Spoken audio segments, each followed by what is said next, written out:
Long ago in ancient China, there lived three mysterious old monks. No one knew their names, for they never spoke them. In fact, they never spoke at all. They were simply known as the Three Laughing Monks.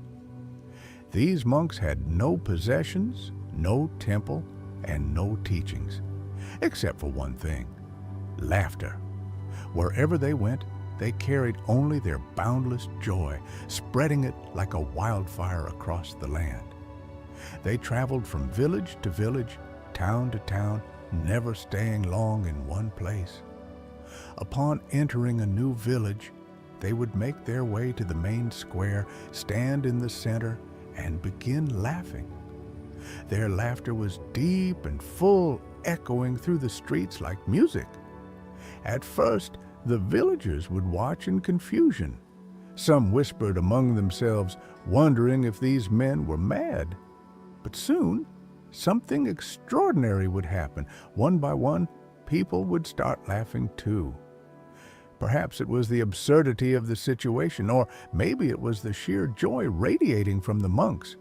But before long, the entire village would be laughing uncontrollably, their daily troubles forgotten in the moment of pure, unrestrained happiness. And just like that, once the air was filled with joyous laughter, the monks would move on, continuing their journey, leaving behind nothing but smiles. Their laughter was their only prayer. It was their lesson, their gift to the world.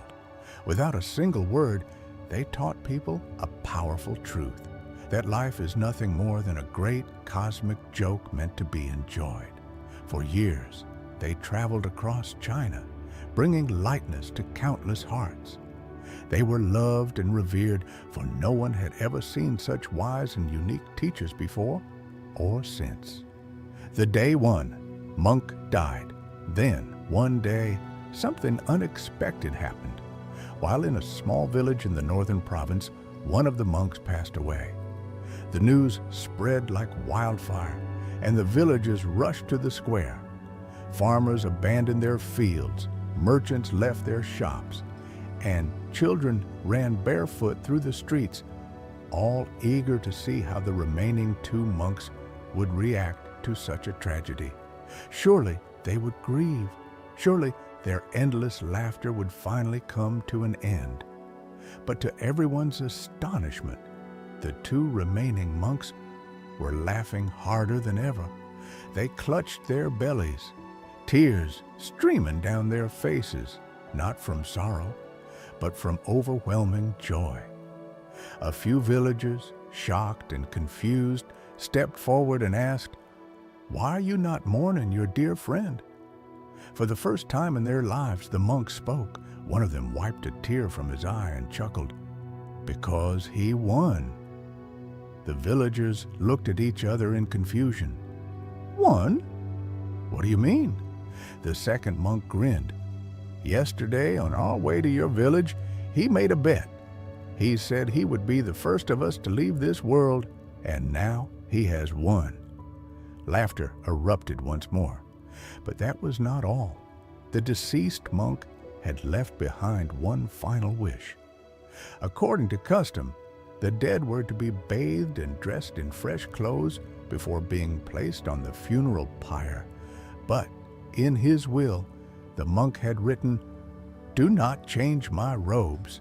They have never been tainted with the filth of this world.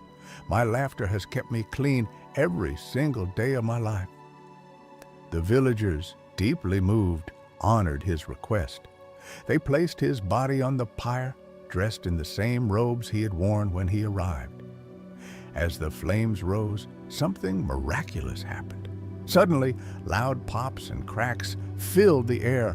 Fireworks of 100 colors burst from the pyre, shooting into the sky in dazzling patterns. The villagers gasped in amazement. The monk had hidden fireworks within his robes. One final joke, his last gift of laughter. At that moment, the entire village understood.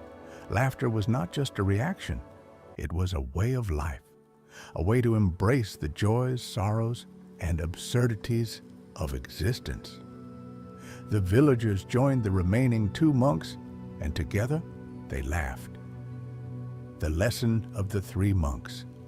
And so, the legend of the 3 laughing monks lived on, reminding people that perhaps the only reason we are here on this earth is to laugh, love, and live without fear.